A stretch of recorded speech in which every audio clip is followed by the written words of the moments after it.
Nervous system में part देख लीजिए नर्वस सिस्टम का। नर्वस सिस्टम, नर्व सेल आपको बता चुके होंगे।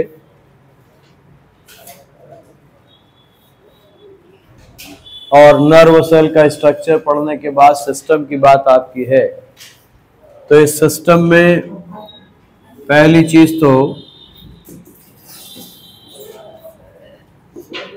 मैमेलियन सिस्टम की बात, ह्यूमन का मोस्ट डेवलप्ड सिस्टम ये मिलता है। और इसमें इस सिस्टम को 3 पार्ट्स में बांटा गया है। Central nervous system, peripheral nervous system और autonomic nervous system. Central nervous system में 2 पार्ट्स हैं, one is brain and other is spinal cord. PNS में इनसे निकलने वाली नर्व्स हैं, ब्रेन से निकलने वाली क्रेनियल नर्व्स, स्पाइनल कॉर्ड से निकलने वाली spinal nerves. Autonomic nervous system के 2 पार्ट्स पढ़े जाते हैं, one is sympathetic nervous system, other is parasympathetic nervous system. तो इस तरीके से 3 भागों में ये नर्वस सिस्टम डिवाइडेड है, डिटेल्स इनके पढ़े जाते हैं। नर्वस सिस्टम में, पूरे नर्वस सिस्टम को बनाने में 2 तरह की सेल्स भाग लेती हैं। एक कहलाती नर्व सेल जिन्हें न्यूरॉन्स कहा जाता है, और उनके साथ पैक करने वाली न्यूरोग्लियल सेल्स हैं। ये 50% पार्ट अगर बनाएंगी, यानी जो सेल है उसके साथ साथ उनकी पैकिंग के लिए, उनको अटैच करने के लिए, सिमिलरली जैसे ऑर्गन्स में कनेक्टिव टिश्यू का मास होता है, वैसे ही हमारे ब्रेन में, हमारे नर्वस सिस्टम में नर्व सेल्स के साथ साथ न्यूरोग्लियल सेल्स साथ में पाई जाती हैं। न्यूरोग्लियल सेल्स का इसीलिए 1 से अधिक तरह का नाम लिखा मिलता है। उनमें कुछ सेल्स हैं जिन्हें हेमाक्राइन सेल्स कहा जाता है। There are some cells called oligodendrocytes,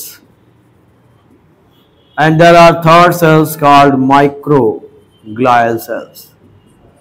ये सभी सेल्स एक तरह की हैं, नर्व सेल्स। और ये नर्व सेल्स में भी आपने 2 तरह की नर्व सेल पढ़ी हैं। एक कहलाती है नॉन माइलिनेटेड और एमाइलिनेटेड, और या इसको नॉन मेडुलेटेड भी लिखा जाता है। नर्व सेल्स को नर्व फाइबर्स भी लिखते हैं। इनमें माइलिन शीथ नहीं पाई जाती, it is without myelin sheath, इसलिए इनको एमाइलिनेटेड,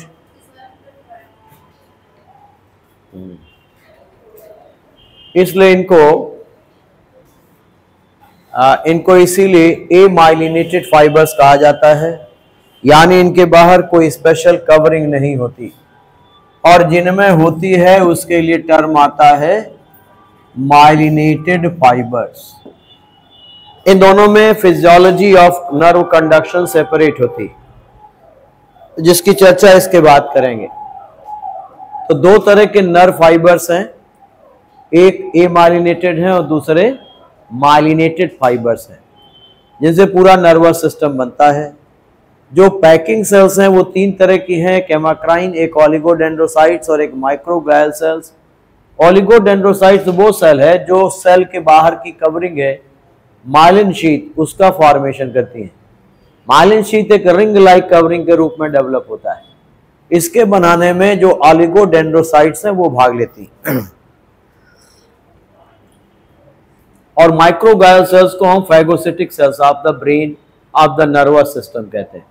यानी हमारे सेल में, अगर नर्वस सिस्टम में कोई फॉरेन बॉडी, कोई माइक्रो ऑर्गेनिज्म प्रवेश करेगा तो उसको किल करने का काम माइक्रोग्लियल सेल्स करती है।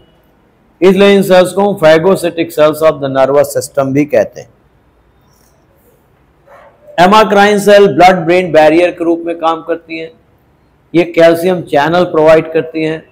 और ढेर सारे मटेरियल जो ब्रेन में ब्लड से पास ना हो और पास हो, उसका कंट्रोल करने वाली सेल कहलाती amacrine cell. It maintains blood brain barrier. It also provides calcium channel. ये कैल्शियम चैनल भी प्रोवाइड करती है। इनसे नर्वस सिस्टम का फॉर्मेशन होता है। कुछ टर्म आपको उस समय बताए होंगे, नहीं तो अभी ध्यान रखिए। अगर ग्रुप ऑफ साइटन की बात आती है, group of cyton inside central nervous system. Nerve cell के 3 हिस्से हैं। One is what? Dendrite, other is cyton and the third one is axon. Dendrite afferent part है, एक्सन इफरेंट पार्ट है। Dendrite stimulus receive करता है और यहां से ट्रांसमिशन नर्व इंपल्स का दूसरे फाइबर्स में होता है एक्सन के थ्रू। दोनों के बीच में साइटन पाया जाता है। साइटन नर्व सेल की मेन बॉडी होती है जिसमें न्यूक्लियस है, अदर कॉन्स्टिट्यूएंट्स हैं, उसी में नेसल ग्रेन्यूल्स पाया जाता है। ये सारी बातें नर्व सेल के साथ होती है। तो यहां ध्यान रखना है कि अगर नर्वस सिस्टम के अंदर न्यूक्लियाई शब्द लिखा मिलता है तो सेंट्रल नर्वस सिस्टम के अंदर group of cyton is known as nuclei of the brain और nuclei of the spinal cord. इसका मतलब group of cyton inside CNS is known as nuclei. इसको nuclei of the brain, nuclei of the spinal cord कहा जाता है। And group of cyton outside CNS is known as ganglia. यानी nervous system के बाहर जो नर्व्स हैं उनके बीच बीच में क्या बनता है? गैंग्लिया बनता है। और ये साइटन के गुच्छों को outside central nervous system ganglia का नाम दिया जाता है। और जो नर्व्स होती हैं they are group of axon, they makes the nerves. Nerves are mainly group of axon. ये एक्सन का जो समूह है वो नर्व के निर्माण में भाग लेता है। ठीक है, ये कुछ बेसिक टर्म्स हैं जो नर्वस सिस्टम में यूज होते हैं। अब इनके एक एक सिस्टम के डिटेल्स देख लें सीएनएस के पहले। और सीएनएस में सबसे पहला पार्ट आता है दैट इज द ब्रेन। तो आइए सेंट्रल नर्वस सिस्टम में जो ब्रेन है उस ब्रेन का डिटेल पढ़ लिया जाए।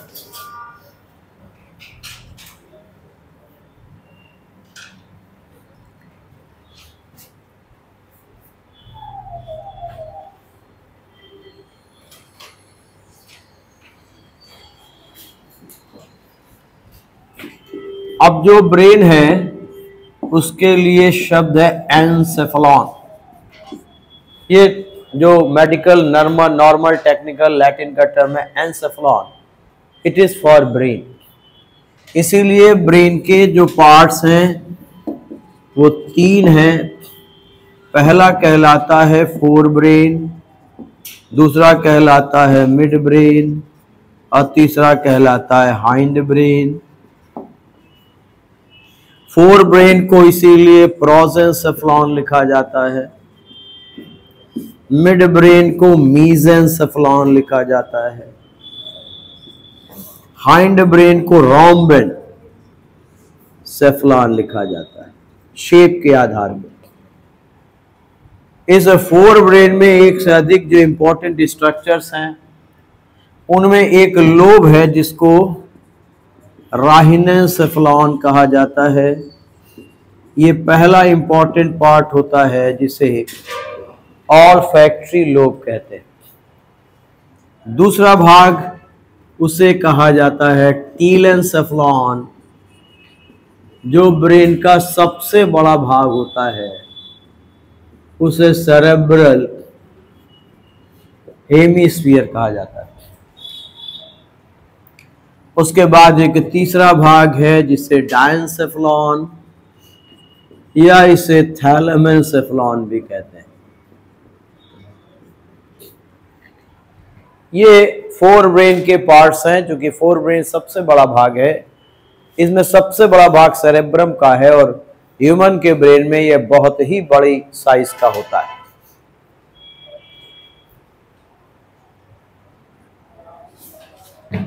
हाइंड ब्रेन में भी दो भाग होते हैं, बल्कि तीन पार्ट लिखे जाते हैं। एक कहलाता है सेरेबेलम या सेरेबेलर हेमिस्फीयर, एक लिखा जाता है मेडुला ऑब्लोंगेटा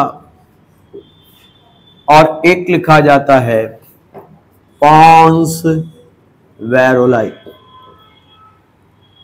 सेरेबेलर हेमिस्फीयर के लिए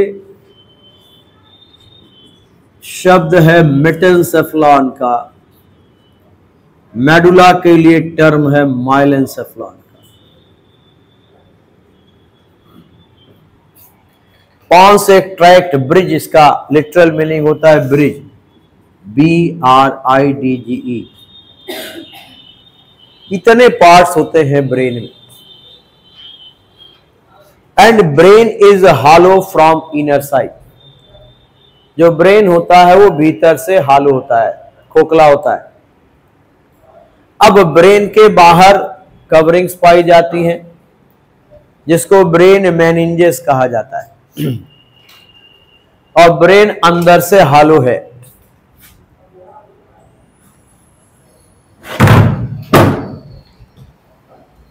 इसका मतलब अब ये बीच में ब्रेन है, इस ब्रेन के ऊपर ये कवरिंग्स हैं, और ये जो कवरिंग्स हैं ये इसमें ब्रेन मेनिंजेस के नाम से जानी जाती है। ब्रेन का जो वेट होता है 1.2 kg to 1.4 kg होता है, but it floats in a fluid called CSF. Brain में फ्लूइड भरा होता है जिसे कहते हैं सेरेब्रोस्पाइनल फ्लूइड। अब ये ब्रेन के बाहर भी है और ब्रेन के भीतर भी है, क्योंकि ब्रेन भीतर से खोखला है। यानी ब्रेन के इनर साइड पर इन सारे पार्ट्स के अंदर एक कैविटी पाई जाती है जिसे कहते हैं वेंट्रिकल ऑफ द ब्रेन। यानी ये ऊपर वाला भाग अगर हम कहते हैं तो ये ब्रेन की कवरिंग्स हैं, जिन्हें मेनिंजेस कहा जाता है। और निचला भाग अगर हम दिखाते हैं तो ये हॉलो पार्ट है। इस खोखले भाग में ही CSF भरा है, इसे हम ब्रेन के वेंट्रिकल कहते हैं। बीच में ये ब्रेन का हिस्सा है। तो पहले हम ब्रेन की मेनिंजेस देख लें। जब इस स्कल को, क्रेनियम को पीछे की तरफ से हटाएंगे तो जो क्रेनियल बोन्स हैं उन्हीं के नीचे सबसे पहले ब्रेन की मेनिंजेस पाई जाती है। इनमें जो सबसे बाहरी कवरिंग होती है वो टफ कवरिंग होती है, उसे ड्यूरामेटर कहा जाता है। ये स्कल के भीतर का हिस्सा है। उसके बीच में जो कवरिंग पाई जाती है that covering is web like covering, वो जाल जैसी कवरिंग है, और उस कवरिंग को एरेक्नॉइड का नाम दिया जाता है। This middle covering is called as arachnoid. Outermost meninges called durameter with the tough layer, and then webby layer. ये web-like layer है, web-like, delicate. Durameter ये tough layer है, सबसे मजबूत। Innermost layer below which this is the पायमेटर, ये अंदर fuse कर जाती है। It innervates the brain material because it is vascular, क्योंकि इसमें ब्लड की सप्लाई होती है। तो सबसे भीतरी परत जो होती है, this inner layer is called pia mater. It is vascular layer. It innervates brain material, ये ब्रेन मटेरियल के अंदर चली जाती है, इट इनर्वेट्स ब्रेन मटेरियल।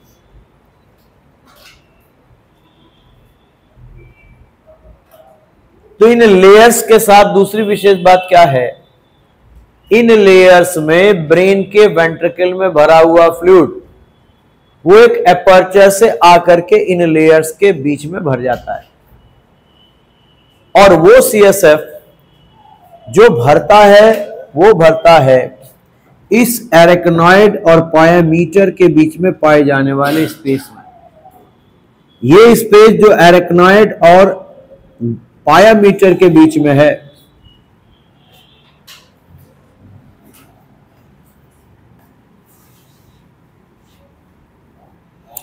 इस स्पेस को कहा जाता है सब। सब का मतलब नीचे, arachnoid space, and this space is filled with CSF.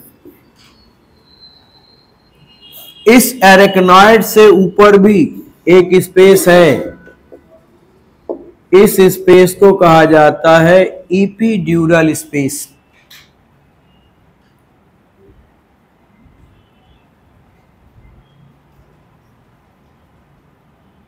और इस ड्यूरामेटर के नीचे, यानी ये मैंने सबसे ऊपर की कवरिंग दिखाई है ना, तो एक स्कल की बोन भी दिखा दे रहे, जो नहीं दिखाए थे दिखा दे रहा,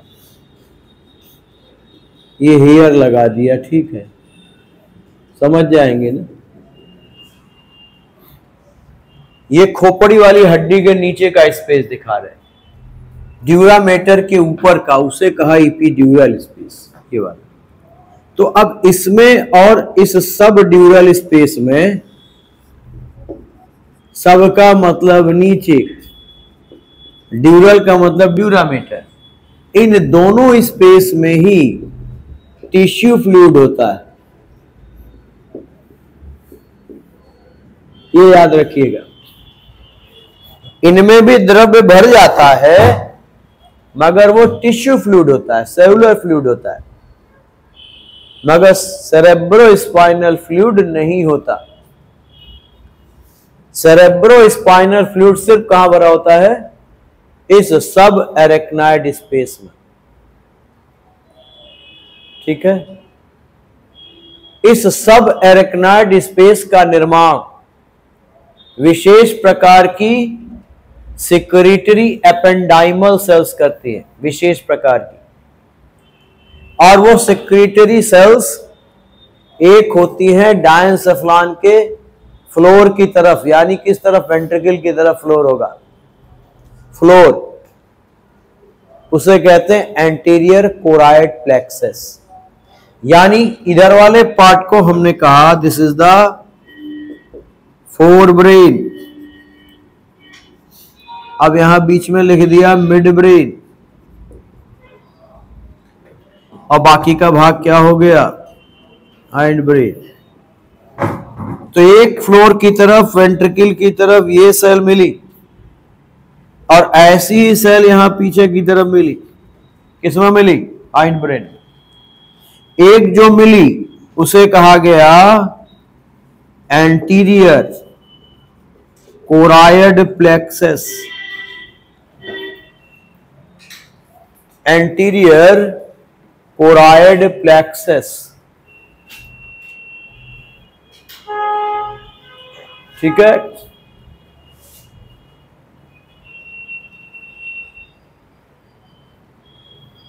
ये डायनसेफ्लॉन की तरफ है, एंटीरियर कोराइड प्लेक्सस कहां है, ये डायनसेफ्लॉन के फ्लोर की तरफ है। और दूसरी वाली जो है उसका नाम है पोस्टीरियर कोराइड प्लेक्सस, मतलब गुच्छा।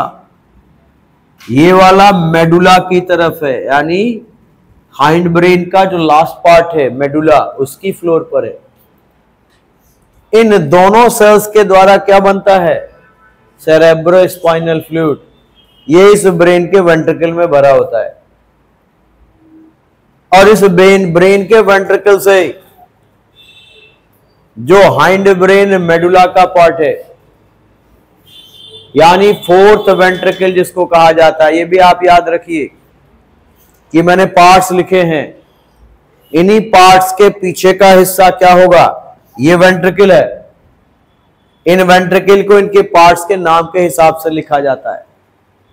राइनोसेफलॉन ये फर्स्ट वेंट्रिकल कहलाता है,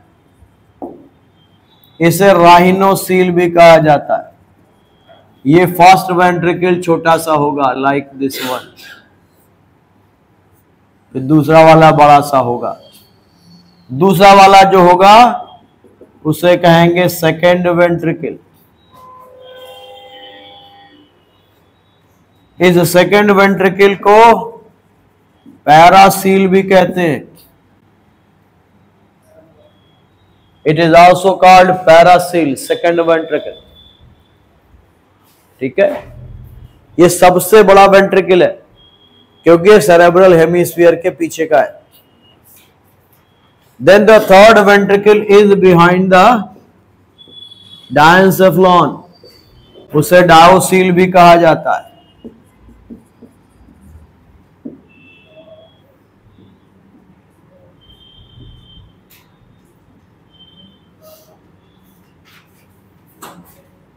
और वेंट्रिकल ब्रेन का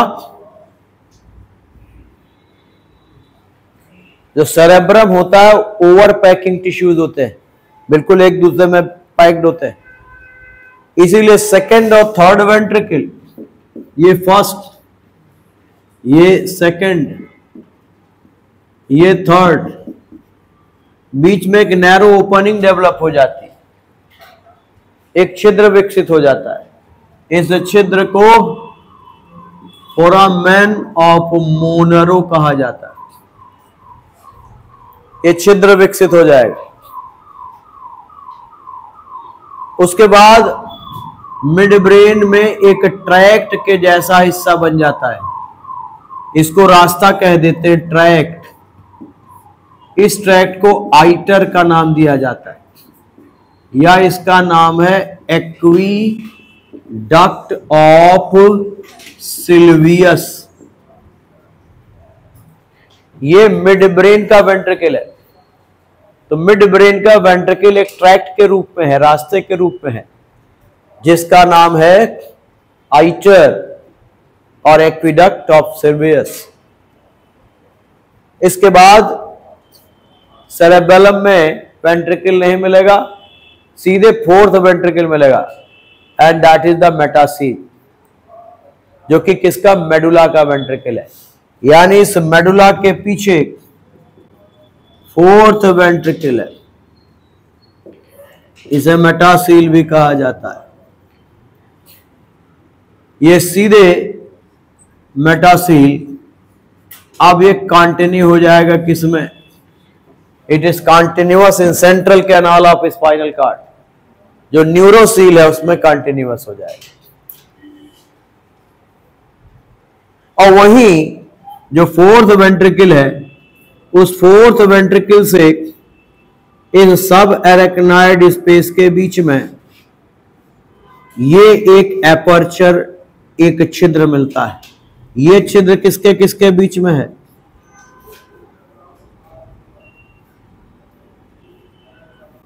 this aperture is present between fourth ventricle medulla and the subarachnoid space। इसे, और ये तीन एपर्चर्स होते हैं, 3 एपर्चर्स, एक बीच में होते हैं, एक का नाम लिखा जाता है फोरामेन ऑफ मैजेंडी, ये बीच में है, और 2 साइड में है, उसे कहते हैं फोरामेन ऑफ लुस्का। ये 2 नाम याद करने के हैं। तो cerebrospinal fluid from fourth ventricle fills in what? It fills in subarachnoid space through apertures। ये सवाल आता है, called foramen of Magendie in middle and laterally placed foramen of Luschka। इससे बना किसमें, बना किसमें? वेंट्रिकल में फ्लूइड गया, सेल्स ने बनाया। फ्लोर पार्ट किधर है? वेंट्रिकल की तरफ है। ब्रेन का फ्लोर किधर है? तो डायनसेफ्लॉन का फ्लोर, मेडुला का फ्लोर, वहां पर ये दो सेल्स हैं। ये स्पेशल सिक्रीटरी सेल्स हैं, इन्हें कहीं एपेंडाइमल सेल्स भी लिखा गया है।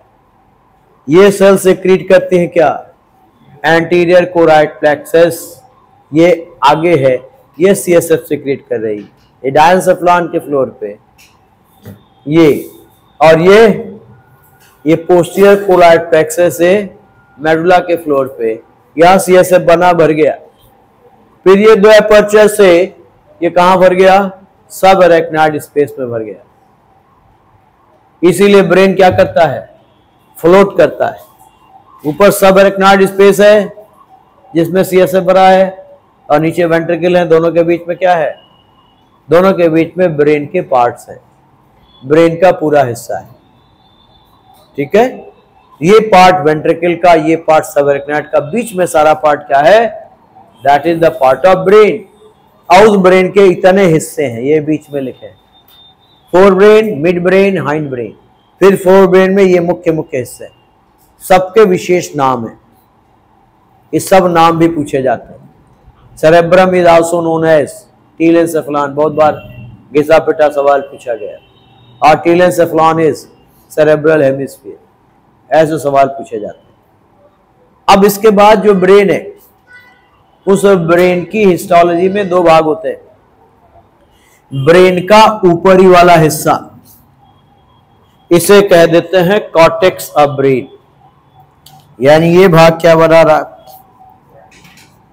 It is the cortex. ये कॉर्टेक्स है, और ये फिर क्या हो जाएगा? ये मेडुला हो जाएगा। अब कॉर्टेक्स और मेडुला में हिस्टोलॉजी अलग है। कॉर्टेक्स मेडुला की हिस्टोलॉजी अलग है। कॉर्टेक्स में जो फाइबर्स हैं वो फाइबर कहलाते हैं ग्रे मैटर, क्योंकि इसमें माइलिन शीत नहीं होती। इसका मतलब ये बने होते हैं किसके? एमाइलिनेटेड नर्व फाइबर्स या नॉन मेडुलेटेड नर्व फाइबर्स।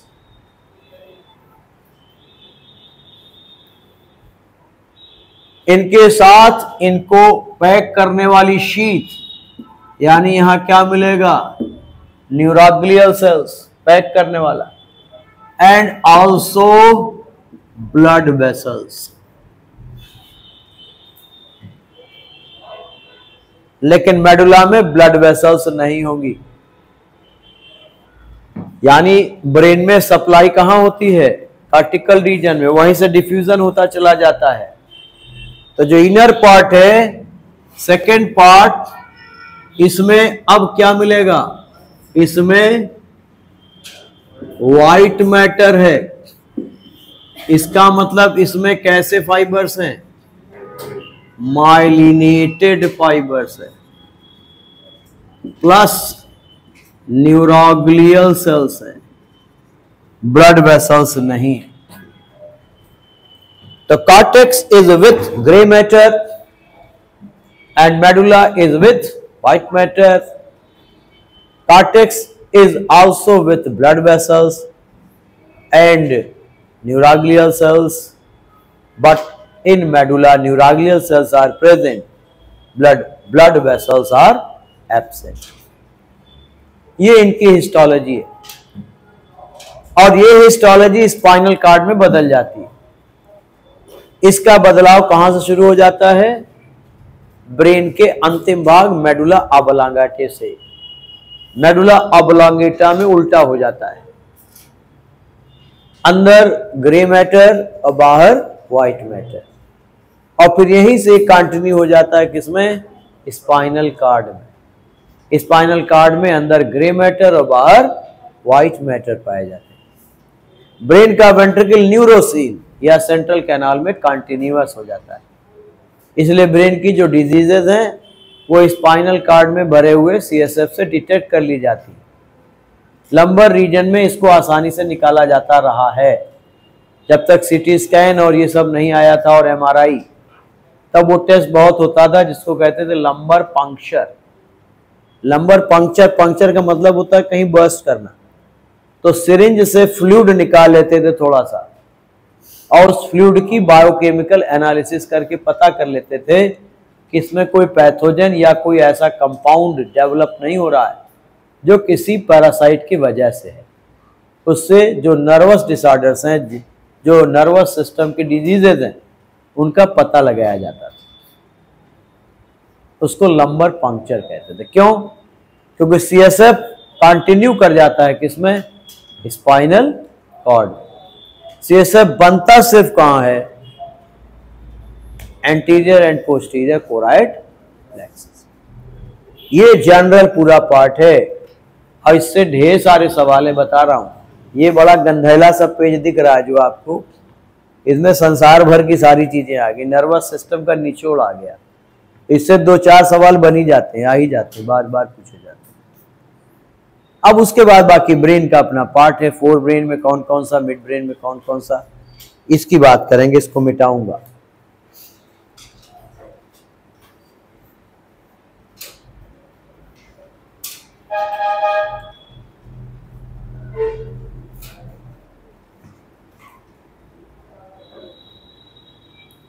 मिटा दें?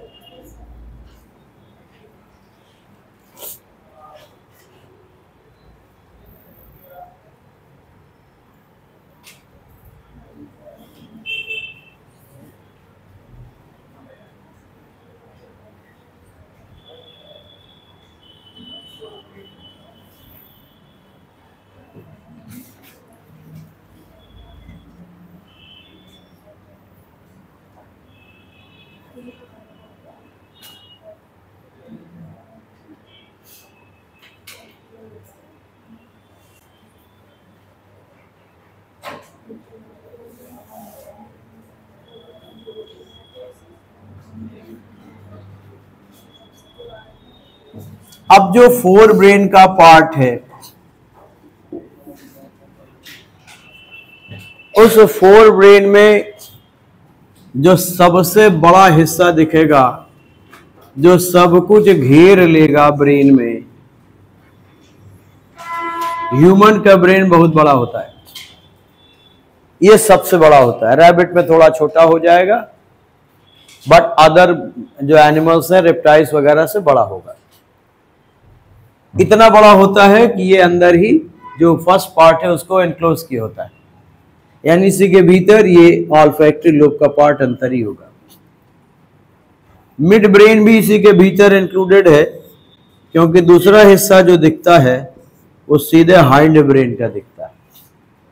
ये मेडुला का पार्ट होगा, ये सेरेबेलम का पार्ट होगा, और ये सेरेब्रम का होगा पूरा भाग। इनर वेंट्रल साइड पर जब देखेंगे तब जाकर के ये दिखाई पड़ेंगे, because externally is completely surrounded by it. ये पूरी तरह से घिरे रहता है। तो जो राइननसेफलान है वो स्मॉल लोब है, और राइननसेफलान से पहली क्रेनियल नर्व निकलती है जिसको ऑल्फैक्टरी नर्व कहा जाता है। राइननसेफलान ऑल्फैक्टरी लोब का काम होता है स्मेलिंग का, उसके लिए स्मॉल लोब है एंड नॉर्मल स्मेलिंग एबिलिटी है, लेकिन ये सबसे बड़ा है। And that is first part में राइननसेफलान एक जोड़ा लोब है जहां से पहली क्रेनियल नर्व ऑल्फैक्टरी नर्व बाहर आएगी। दूसरा भाग सबसे बड़ा है सेरेब्रल हेमिस्फीयर। सेरेब्रल हेमिस्फीयर में दो पार्ट्स हैं, लेफ्ट एंड राइट। बीच में एक डिवीजन दिखता है, इसे कहते हैं मीडियन सेंट्रल सल्कस। ये बीच का मध्य का गड्ढा है सल्कस। अंदर से आपस में कनेक्टेड है, it is connected with each other, यानी ये ये भीतर से आपस में कनेक्ट हुआ है और उसके कनेक्शन में एक स्पेशल टिश्यू इन्वॉल्व है जिसे कहते हैं कार्पस कैलोसम। ये मैमल्स का कैरेक्टर है, क्योंकि मैमल्स का ही सेरेब्रम इतना बड़ा होता है। तो इनके दो लोब्स को आपस में जोड़ने के लिए इसके भीतर एक कनेक्टिंग टिश्यू है, that is called what, corpus callosum. और इस कार्पस कैलोसम में भी 3 भाग लिखे जाते हैं। इसके अगले भाग को जीनु कहा जाता है, बीच के भाग को स्प्लीनियम कहा जाता है, और जो अंतिम भाग होता है वो स्ट्रिप लाइक होता है, पट्टी के जैसा। इसे फोरेनिक्स कहते हैं। ये पट्टी वाला ये इस तरह से दोनों में घुसा रहता है, ऐसे आपस में कनेक्ट करता है। ये आगे की तरफ जीनू होगा, फिर बीच में स्प्लीनियम होगा, ये बट जाएगा एक एक लोब में, एक दूसरे लोब में, उसको क्या कह देते हैं, फोरेनिक्स। एक एक पार्ट किसमें घुस जाएगा, एक लेफ्ट में और एक, ये कार्पस कैलोसम है। इस पे भी कुछ स्पेशल एरियाज मिलते हैं। इसके आगे का जो लोब है वो दिखता है हिप्पोकैम्पस के द्वारा के जैसा, इसलिए उसको हिप्पोकैम्पल लोब लिख दिया जाता है। हिप्पोकैम्पस सीहॉर्स, आगे जो उसका मुंह होता है उसके जैसा दिखने लगता है। इसके अगले पार्ट को क्या लिख देते हैं, इसका हिप्पोकैम्पल लोब। तो ये पार्ट्स लिखे जाते हैं सेरेब्रम एंड कार्पस कैलोसम के। अब ये अंदर से जुड़ा लेफ्ट राइट लोब बन गए। Each lobe has many gyri and sulci, यानी अब इसमें इतनी पैकिंग होती कि इसमें ढेर सारे गड्ढे उभार होते हैं। इनको गायराई एंड सल्काई, जैसे हार्ट में पड़े थे, वो पाया जाता है, gyri and sulci. And then each lobe is further divided in smaller lobes, यानी अब इसमें फिर इस तरीके के सल्कस पाए जाते हैं। These are the further divisions. 3 sulcus, 4 मेल लोब होते हैं।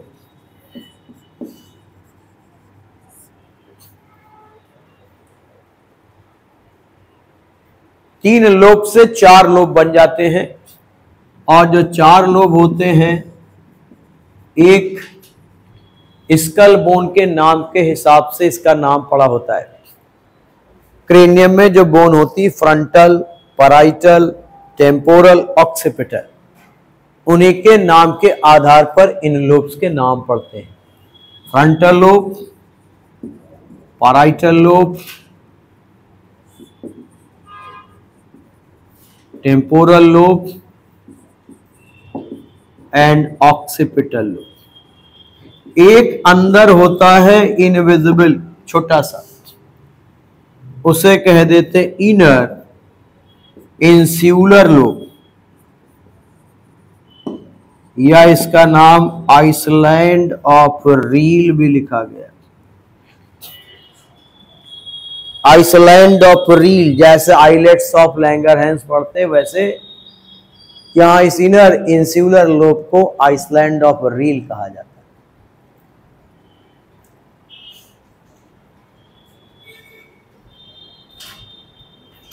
अब इसमें जो पहला फिशर है उसे फिशर ऑफ रोलैंडो भी लिखा जाता है, यानी इन दोनों को बांटने में विशेष नाम फिशर ऑफ रोलैंडो, ये कहीं मिल जाए। इन दोनों के बीच में फिशर ऑफ सिल्वियस लिखा मिलता है, ये नाम रखे गए। और फिर पैराइटो ऑक्सीपिटल लोब लिखा गया है, parieto occipital fissure. Lateral sulcus, किनारे के विभाजन, ये सब विभाजन के नाम है, यानी इनसे सारे लोब बनते हैं जिनके नाम दे रखे।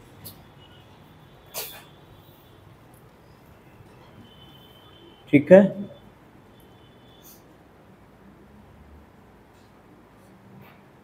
अब ब्रेन की हिस्टोलॉजी में दो विशेष नाम भी आपको पढ़ने को मिलेंगे।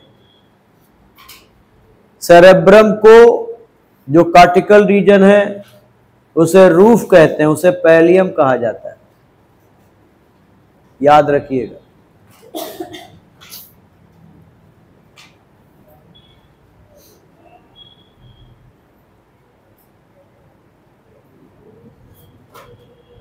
ये लोब हो गए सेरेब्रम के, ठीक है।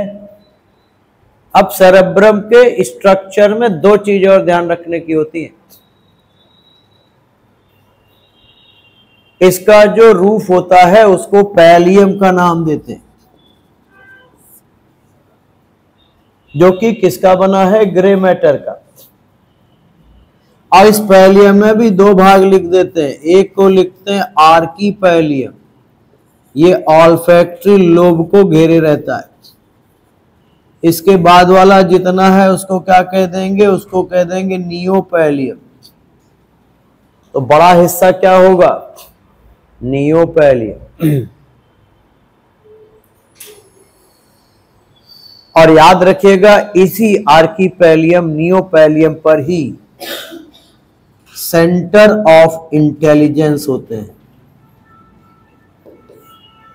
क्या होता है, सेंटर ऑफ इंटेलिजेंस। इसीलिए सेरेब्रम से कोई नर्व नहीं ओरिजिनेट होती,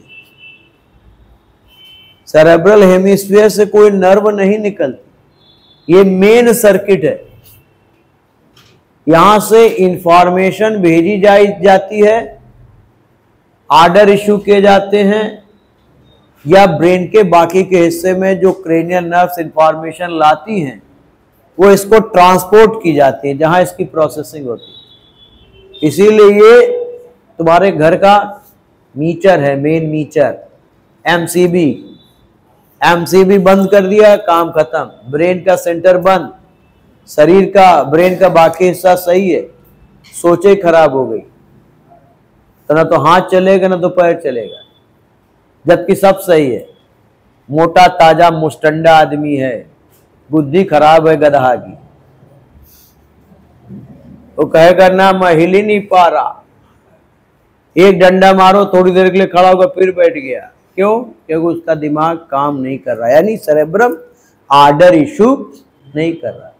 अगर आर्डर सही नहीं इशू होगा तो कंट्रोल नहीं होगा, तो ये कंट्रोल यूनिट है।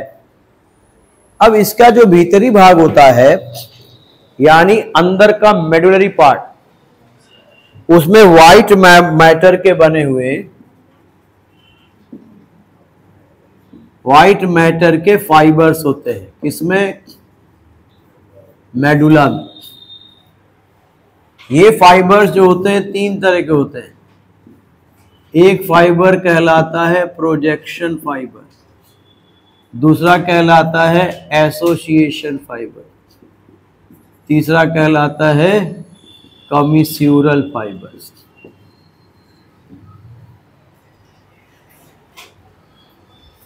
प्रोजेक्शन फाइबर एक लोब, दो लोब में है, इस लोब के अलग अलग एरियाज को आपस में कनेक्ट करेगा। अलग अलग एरिया होगा, सब इंटर कम्युनिकेट होंगे ना, किससे जुड़ेंगे, सब फाइबर्स से। मेडुला के फाइबर्स निकलेंगे और किसको जोड़ देंगे, सारे सेंटर्स को कनेक्ट कर देंगे एक एक लोब के, वो एसोसिएशन, वो प्रोजेक्शन फाइबर। कम्युनिकेशन में एक लोब से दूसरे, कमिस्यूरल में एक से दूसरे में कनेक्शन हो जाएगा, एक लोब का दूसरे लोब के सेंटर्स के साथ कनेक्शन। एसोसिएशन में इन दोनों के फाइबर्स आपस में कुछ विशेष जगहों पर एक दूसरे से जुड़े होंगे। इस तरीके से ब्रेन का पूरा सेंटर क्या होगा, एक दूसरे में इंटरकनेक्टेड होगा। क्योंकि इस पर जब फिजियोलॉजी देखोगे तो इसके सेंटर्स होंगे। जैसे सबसे इंपॉर्टेंट सेंटर होता है सेरेब्रम पे, जिसे Broca's education fibre, Broca's speech fibres कहते हैं। जो ब्रोकास सेंटर होता है सबसे इंपॉर्टेंट होता है, उसको कहा जाता है that converts thought into speech, जो मेरा काम कर रहा है। मैं पहले विचार ला रहा हूं तब बोल रहा हूं, ऐसा नहीं खाली बोल रहा हूं, लिख भी रहा हूं, दिमाग चारों तरफ काम कर रहा है। सारे सेंटर्स क्या है, एसोसिएटेड। ये सब इन्हीं फाइबर्स की वजह से होता है। ठीक है, ये सेरेब्रम की कहानी है। और सेरेब्रम की एक कहानी अभी शेष है और वो है फिजियोलॉजी ऑफ सेरेब्रम। ये फिजियोलॉजी की बात अब अगले क्लास में कर लेंगे, वरना फिर अगली क्लास बहुत ही विलंबित होगी आपकी। मेरा गला अभी एकदम सही नहीं है, लेकिन फिर भी काम चल गया है। चलिए, तो इतना समझ गए। इसके बाद फिर मिड ब्रेन हाइंड ब्रेन में ज़्यादा झंझट नहीं है, फिर स्पाइनल कॉर्ड पे आ जाए। ठीक है, चलिए आज की चर्चा यहीं तक, कल फिर मुलाकात होगी। नमस्कार।